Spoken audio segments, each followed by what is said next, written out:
কুয়াশার চাদরে ঢাকা উত্তরের রাজধানী বগুড়ার সান্তাহার থেকে আপনাদেরকে স্বাগত জানাচ্ছি।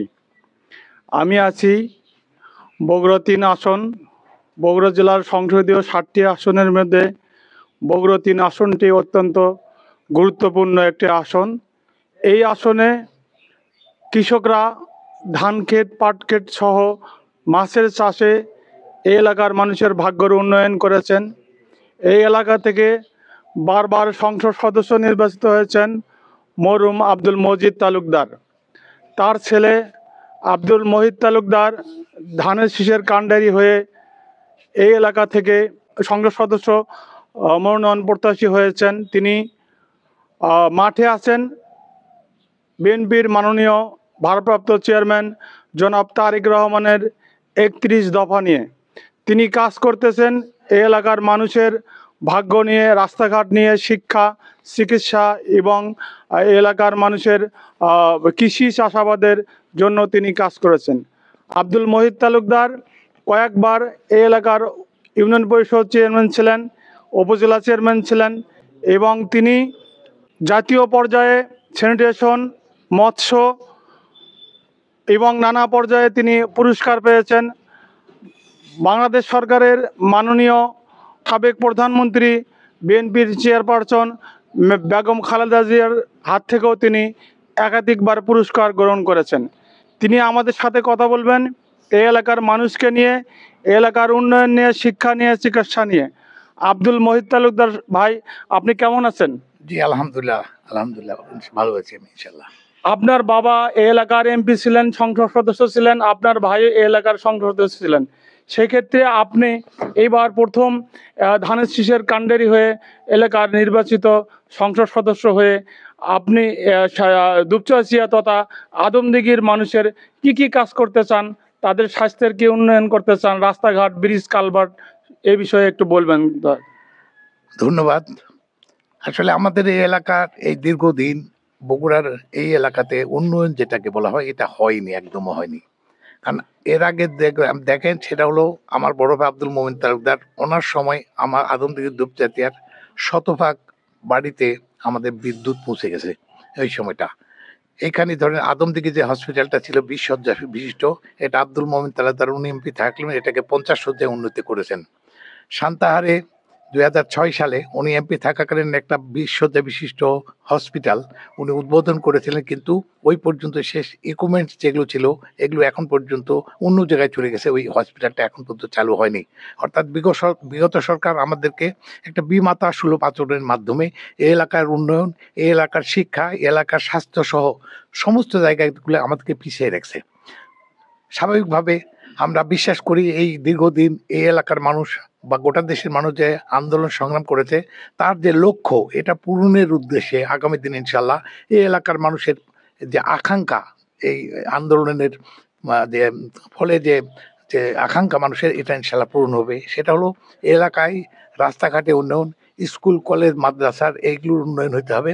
এই এলাকার শিক্ষার মান খুবই বাজে অবস্থায় চলে গেছে, শিক্ষার মান উন্নয়ন হতে হবে।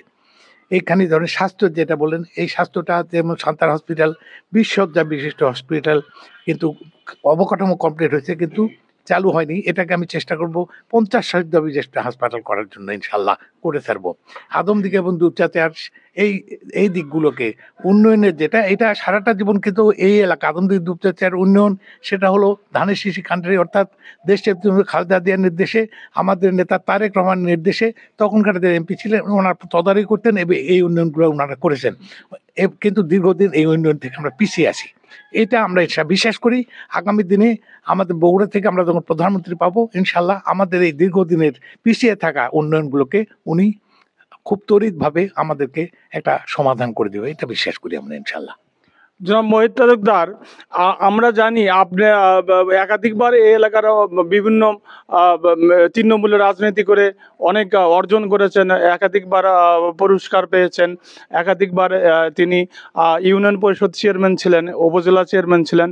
আপনি আমাদেরকে একটু বলবেন যে যেহেতু আপনি বললেন যে আমাদেরকে শিক্ষার আমাদের দুপচাচিয়া আদমদিঘিতে পিছিয়ে আছে, এই পিছিয়ে পড়া শিক্ষার্থীদের জন্য আপনি মহান সংসদে গিয়ে প্রথম কি কথাটা বলবেন, তাদের বার্তাটা দেবেন কি? আমাদের শিক্ষার মান উন্নয়নের জন্য প্রথম হলো শিক্ষার পরিবেশ তৈরি করা।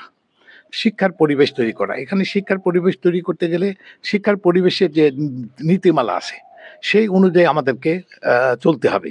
কারণ শিক্ষার মান উন্নয়নের জন্য যেটা আমাদের জন্য যেটা দরকার সেটা হলো ওই তো বললাম শিক্ষার পরিবেশ। আমাদের দায়িত্ব হচ্ছে শিক্ষার উপযুক্ত পরিবেশ তৈরি করে দেওয়া এখানকার। এবং শিক্ষার মান উন্নয়নের জন্য কি করতে হয়, আপনার ধরেন যে আমাদের যেমন মাদকের বিস্তার ঘটেছে, এখান থেকে আমাদের কোনোভাবে আমাদের সন্তানরা যেন মাদকের সঙ্গে জড়ায় না পড়ে, এবং এই মাদকবিহীন এলাকা যদি মাদক মুক্ত এলাকা যদি আমরা করতে পারি, তাহলে এর সঙ্গে আছে খেলাধুলার মান উন্নয়ন। খেলাধুলার মান উন্নয়ন না হলে কিন্তু মাদকের শিক্ষার সব কিছুর মধ্যে একটা সমন্বয় থাকা দরকার। খেলাধুলা, মাদক নিয়ন্ত্রণ এবং শিক্ষার ব্যবস্থার সঙ্গে এটা সম্পৃক্ত। সেই কারণে এটা আগামী দিনে এইভাবে এটা শিক্ষার মান উন্নয়ন করা সম্ভব এখানে। প্রিয় পাঠক, আপনারা জানেন মোহিত তালুকদার একটা জমিদার ফ্যামিলির জন্মগ্রহণ করেছেন। তার বাবা সংসদ সদস্য ছিলেন মরহুম আব্দুল মজিদ তালুকদার। তার ভাই আব্দুল মমিন তালুকদার খোকা, তিনি প্রয়াত, তিনি এই এলাকার ধানেশীষের এমপি ছিলেন। সেক্ষেত্রে আমি মোহিত ভাই আপনাকে বলতে চাই, আপনার বাবা ভাইয়ের ফেলে আসা কাজগুলো আপনি করবেন, এই কথাটা আমাদের জানিয়েছেন। এবং আমি বলতে চাই, আপনারা বগুড়া 3 আসন মানে দুপচাচিয়া আদমদিঘি মিলে, আদমদিঘি দুপচাচিয়া 2 উপজেলাতে আমরা জানি শিক্ষার মান উন্নয়নে বড় ধরনের সরকারি কোনো কলেজ বা স্কুল নাই। সেক্ষেত্রে আপনি সংসদে গিয়ে যেহেতু বারবার আপনি শিক্ষার কথাটা বলছেন, আপনি কি করতে পারেন এতে?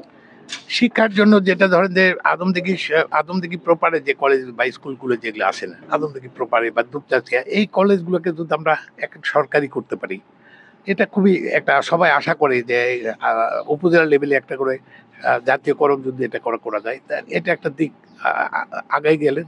প্লাস এখানে কোনোভাবে শিক্ষার মধ্যে যেন রাজনীতি না ঢোকে, অর্থাৎ দলীয়করণ যেন না হয়।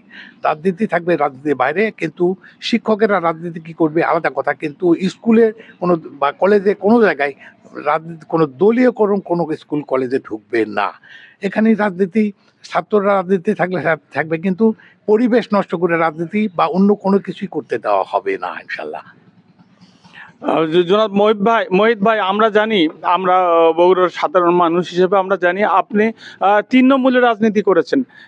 3 নম্বরের রাজনীতি, যেহেতু আপনি একটা ইউনিয়ন পরিষদ চেয়ারম্যান ছিলেন, সেই ক্ষেত্রে এই এলাকাতে আমি জানি যে প্রায় 50টিরও অধিক চাতাল আছে, যেগুলো অটো চাতাল বলা হয়, যেখানে আপনারা চাল তৈরি করা হয়। এবং এখানে শত শত দিঘি বা পুকুর আছে। এই কৃষকরা সেখান থেকে হাজার হাজার টন মাছ উৎপাদন করে বাংলাদেশের আমিষের ঘাটতি পূরণ করতেছে। আগামী দিনে আপনি এমপি নির্বাচিত হলেন, এই চাতাল ব্যবসায়ীদের জন্য এবং এই মৎস্য ব্যবসায়ীদের জন্য আপনি কি ভূমিকা রাখবেন? একটা মৎস্য, এটা খুব ভালো একটা কথা বললেন যে আদমদিঘি মাছের জন্য একটা উর্বর এলাকা। অর্থাৎ একটা সময় ছিল পাঙ্গাস মাছ, একটা সময় ছিল না, এখন হয় পাঙ্গাস মাছের যে পোনা উৎপাদন হয় ভারত এবং বাংলাদেশ, এটা কিন্তু মূলত আদমদিঘি বেস করে এখন তৈরি হচ্ছে। আদমদিঘি আশেপাশে সহ শত শত কোটি পোনা যায় ইন্ডিয়াতে এখান থেকে বিভিন্নভাবে। তো আমরা আগামী দিনে চেষ্টা করব এই পোনাগুলো যেন এক্সপোর্টের মাধ্যমে, কোনো অবৈধভাবে না গিয়ে এক্সপোর্টের মাধ্যমে দেশের কল্যাণে এবং দেশের যেন রাজস্ব আয় হয় এখান থেকে, এবং একটা সৎ পথে যেন ব্যবসাটা এটা করতে পারে। কারণ এখানে হ্যাচারির সংখ্যা আপনার জানেন অনেক বেশি, বা মাছের জন্য এখানে কয়েক হাজার মানুষ মাছের সঙ্গে জড়িত। আর আপনি যেটা বললেন সরকারি পুকুর আছে, 543টা সরকারি পুকুর আছে এখানে, যে পুকুরগুলো লিজ দেওয়া হয় এবং খুব অল্প পয়সা লিজ দিয়ে এখানে মাছের জন্য মানুষ চাষ করে। স্বাভাবিকভাবে মাছের উৎপাদন বাড়তে গেলে যে জিনিসগুলো দরকার সেটা হচ্ছে, আমরা সারাটা দিন বলেছি যে একটা ল্যাবরেটরি দরকার।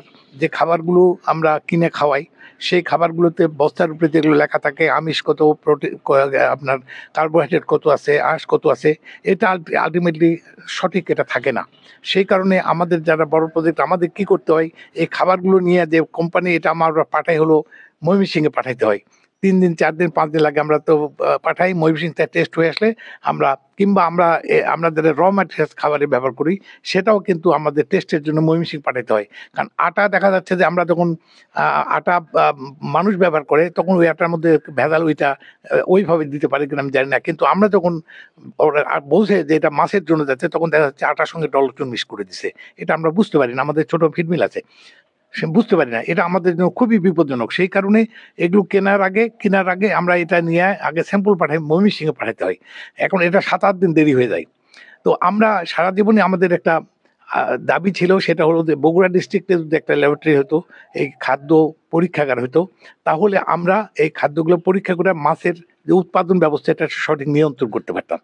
এছাড়া আমরা মাছের, যদিও বাংলাদেশ মাছে অনেক আগায় গেছে, কিন্তু এলাকার মৎস্যজীবী কিন্তু মৎস্য চাষী, এদের কিন্তু ওই পরিমাণ উন্নত হয় নাই। আমরা ওয়ার্ল্ডে, পৃথিবীর এখন 2 নম্বরে মৎস্য চাষে আমাদের অবস্থান। এখানে আগে যেটা ছিল, আজ থেকে 20 বছর আগে, সেটা হলো মাছের আমাদের যেমন বিদ্যুৎ বিল ছিল এগ্রিকালচার রেটে, এখন হয়ে গেছে, এখন অর্থাৎ আজকে এগ্রিকালচার রেট হচ্ছে 8 টাকা 75 পয়সা, আর আমরা বিদ্যুৎ বিল দিচ্ছি প্রায় 11 টাকা পার ইউনিট। তার মানে ওই জায়গাটা রাখেনি আমাদের উন্নতির, মাছ উৎপাদিত উন্নতি হচ্ছে, কিন্তু বিদ্যুৎ বিলের দাম অনেক বাড়ছে, আগে এটা ছিল না। এরপরে ধরেন যে আমরা যদি খাবার দেখি আর মাছের রেট দেখি, আজ থেকে 20 বছর আগে এই আমাদের এখানে মূলত পাঙ্গাস হয়, এইটার রেট, যে রেট ছিল 100 টাকা বা 110 টাকা বিক্রি করতাম, এখন হচ্ছে 110, 15, 20 টাকা কেজি। কিন্তু ধরেন অন্যান্য জিনিস যেমন চুন, লাইম, এটা খুব অপরিহার্য আমাদের একটা জিনিস, এটা তখন ছিল 40 টাকা বস্তা, 1 টাকা কেজি। আজকে কিন্তু 25 টাকা কেজি, মানে 25 গুণ বাড়ছে। আমরা যদি খাবারের অন্যান্য জিনিস ওই রকম 10 গুণ 12 গুণ বাড়ছে, জি। মাছের দাম কিন্তু বাড়েনি। জি, জি, জি। যার কারণে অনেক খামারে কিন্তু পড়ে যাচ্ছে। এইদিকে আমি চেষ্টা করব সংসদে গেলে একটু নজর দেওয়া, যাতে মাছ উৎপাদনের সঙ্গে মাছ চাষি যারা, তাদের উন্নতি হতে হবে। না হলে কিন্তু এই দুইটা সমন্বয় না থাকলে কিন্তু আলটিমেটলি একটা সময় মাছ উৎপাদন ক্ষতিগ্রস্ত হতে পারে। এই দুটো সময় থাকতে, এরপরে চাতাল ব্যবসায়ী যেটা বললেন, আমাদের এই এলাকায় আগে ছিল এমনি চাতাল, মানে আমরা ব্রয়লার চাতাল বলি। এই ব্রয়লার চাতালের মাধ্যমে আমাদের এলাকায় একটা ব্যাপক, কারণ এই এলাকায় ধানের এরিয়া, ধানের এলাকার এই ব্রয়লারগুলো এখন অটোমেটিক রাইস মিল হওয়ার কারণে ম্যাক্সিমাম ব্রয়লারগুলো আর ওইভাবে তারা ব্যবসা করতে পারতেছে না, অটোমেটিক ব্রয়লার হচ্ছে। এখন অটোমেটিক ব্রয়লারগুলো তো কিছু কিছু ব্রয়লার খুব ভালো আছে, কিছুগুলো ব্রয়লার অ্যাভারেজ আছে, কিছু কিছু অটোমেটিক ব্রয়লার কিন্তু পড়ে গেছে। কারণ হচ্ছে এটার পিছনে কারণ, যেটা মনে করি, সেটা হলো ব্যাংক ইন্টারেস্ট, ব্যাংকের সুদের হার। ব্যাংকের সুদের হার চলে গেছে এখন 14 টাকা, 14 টাকার থেকে 75 টাকা। এত এত বেশি পয়সা দিয়ে, কারণ এদের এদের অনেক পয়সা লাগে আপনার এই একটা ব্রয়লারে, অটোমেটিক রাইস মিল ব্রয়লারে।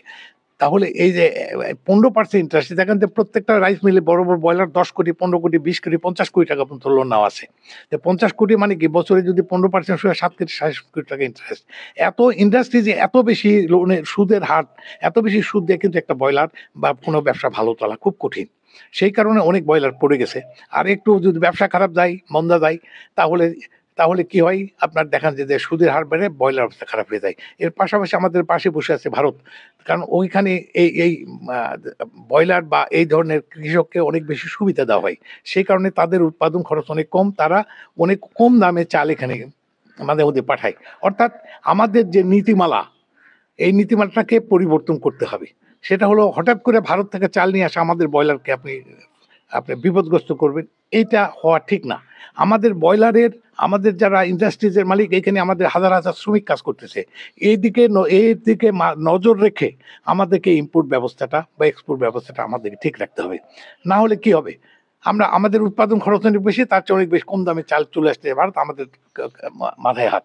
এরপরে ধরুন ওই যে একই ব্যাপার সব জায়গাতে, যেমন কৃষকের ধরেন যে ন্যায্য মূল্য যদি কৃষক না পায়, তাহলে এই যে কৃষক যে এত পরিশ্রম করে, তাদের তো ডিমান্ড খুব কম, সারা বছরে 2টা শার্ট, 2টা প্যান্ট, 2টা লুঙ্গি, 1 জোড়া স্যান্ডেল সারা বছর পার করে দেয়। এদের খুব বেশি উচ্চবিলাস এটা কিছু নাই, এরা এই উৎপাদন করে, পরিশ্রম করে, কিন্তু আলটিমেটলি তারপরে যদি এরা ন্যায্য মূল্য না পায়, তাহলে যেমন এই বছরে যেটা হয়েছে, সেটা আলুর খুব বাজে অবস্থা। আলু 20 টাকা হওয়ার কারণে আমাদের এবার আলুর উৎপাদন, আমরা দেখতেছি, আমি তো এলাকায় থাকি, আলু উৎপাদন অনেক কমে যেতে পারে। কারণ এই আলু একটা ব্যাপক ব্যাপক ক্ষতিগ্রস্ত হয়েছে গত বছর কৃষকে। আপনার অটোমেটিক কি বলে, ইয়াতে কোল্ড স্টোরেজে আলু রাখছে, এখন আলু উঠাতেই না, মানে উঠাতে গেলে যে দাম পয়সা লাগবে, আলুর সে দাম হবে না। এরকম একটা অবস্থা, যার কারণে কোল্ড স্টোরেজ মালিক অনেক সময় মাইকিং করে ওই আলুগুলো অকশনে বিক্রি করে তারা তাদের মানে ভাড়া পরিশোধ করতেছে, এরকম একটা অবস্থার মধ্যে। এটা খুব দেশের জন্য খুব দুর্ভাগ্যজনক। আমরা এই সমস্ত জায়গাগুলোকে যেন তারেক সাহেবের 31 দফা, যেটা আমাদেরকে 31 দফাতে রাষ্ট্র কাঠামো মেরামতের দেশের, এর মধ্যে এই সমস্ত জিনিসগুলোকে ন্যায়ভিত্তিক যেন আচরণ সবার উপরে হয়, মানে এমন কিছু পলিসি অ্যাডাপ্ট করা হয়েছে ওইখানে, যার মাধ্যমে এই কৃষকেরা এইভাবে আর ক্ষতিগ্রস্ত হবে না কোনোদিন।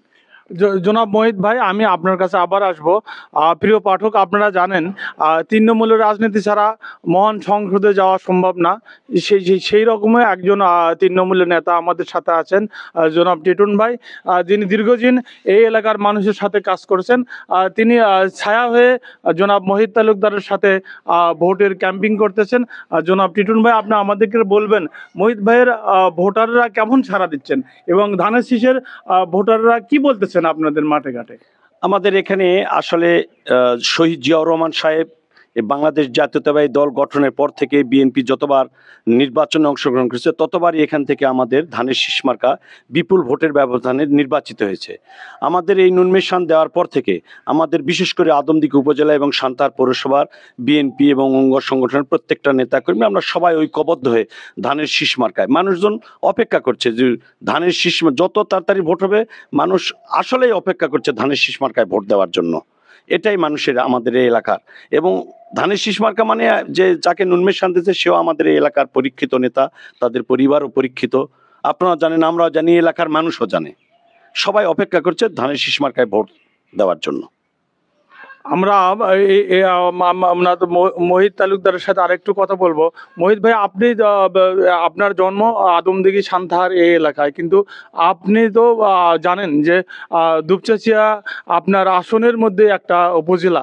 সেক্ষেত্রে আপনি দুপচাচিয়াতে কি কাজ, কি সমস্যা আপনি সমাধান করে মহান সংসদে কথা বলবেন এমপি নির্বাচিত হয়ে, দয়া করে একটু জানাবেন। না, আমাদের আদমদীঘি দুপচাচিয়ার সমস্যা একই, মানে যে টাইপের সমস্যা আদমদীঘিতে আছে একই সমস্যা দুপচাচিয়াতেও আছে, একই টাইপের সমস্যা বললে। সেই কারণে আমরা আদমদীঘির জন্য যে পদক্ষেপগুলো একই, এখানে কোনো বৈষম্যর কোনো ব্যাপার না। আর এখন দুপচাচিয়া মানুষ আপনি জানেন, ওইখানে প্রত্যেকটা নির্বাচন 92 বা 96, 2001, 2009 সবগুলো নির্বাচনে কিন্তু আমি ওখানে তদারকি করতাম, নির্বাচনে থাকতাম। স্বাভাবিকভাবে নির্বাচন ওখানে থাকার জন্য পরবর্তী সময় নির্বাচন পরবর্তী যে সমস্যাগুলো মানুষের হয়, সেই সমস্যাগুলো আমাদের কাছে এমপি সাহেব ম্যাক্সিমাম সময় বাইরে থাকেন, ঢাকায় থাকেন, তো এই ছোটো খাটো সমস্যাগুলো কিন্তু আমরাই সমাধান করার চেষ্টা করেছি এবং আছে। সেই কারণে দুপচাচিয়ার মানুষ, আদমদীঘির মানুষ আমাকে যেভাবে চিনে, দুপচাচিয়ার মানুষও কিন্তু আমাকে ওইভাবেই চিনে এবং ওইভাবেই ভালোবাসে। বরঞ্চ আমি মনে করি, কারণ দুপচাচিয়া আদমদীঘিতে দুপচাচিয়ার মানুষ যে কারণে হোক রাজনৈতিকভাবে অনেক কনসাস, তারা অনেক অ্যালার্ট রাজনৈতিকভাবে। সেই কারণে তারা কখনোই আপনার রাজনৈতিক সিদ্ধান্ত ভুল হবে এটা আমি মনে করি না। কারণ সবসময় সারা জীবনে দেখছি দুপচাচিয়ার যে নির্বাচনের যে ভোট যারা দিছে সবসময় তারা সঠিক সিদ্ধান্ত রয়েছে, কখনো ভুল করেনি, এবারও কখনো করবে না। প্রিয় পাঠক, আমি আমাদের বগুড়ার 3 আসন দুপচাচিয়া এবং আদমদীঘির ধানের শীষের এমপি প্রার্থী জনাব মোহিত তালুকদারের সাথে এতক্ষণ কথা বললাম। জনাব মোহিত তালুকদার জানালেন আমাদেরকে বগুড়ার উন্নয়নে, আদমদীঘির উন্নয়নে তিনি মহান সংসদে কথা বলবেন। মহান সংসদে গিয়ে বিএনপির অ্যাক্টিং চেয়ারম্যান জনাব তারেক রহমানের 31 দফার যে রাষ্ট্র মেরামত কাঠামো সে বিষয়ে কথা বলবেন। জনাব মোহিত ভাই, আমি আপনাকে অনেক ধন্যবাদ জানাই। আপনি অনেক ব্যস্ত মানুষ, সামনে আপনার নির্বাচন, আপনি এত সময় কষ্ট করে আমাদের সাথে কথা বললেন, বাংলাদেশ প্রতিদিনকে সময় দিলেন, এই জন্য আপনাকে আমরা আন্তরিকভাবে ধন্যবাদ এবং শুভেচ্ছা জানাচ্ছি। আপনাদেরকে ধন্যবাদ, শুভেচ্ছা যাচ্ছে। অনেক কষ্ট করে বাংলাদেশ প্রতিদিনে আপনার প্রতিনিধি আপনার এখানে এসে যে আজকে আমার এই সাক্ষাৎকার নিলে, সেজন্য আমি এবং আমার এলাকার পক্ষ থেকে আপনাদেরকে ধন্যবাদ জানাচ্ছি। ধন্যবাদ সবাইকে। ধন্যবাদ মোহিত ভাই।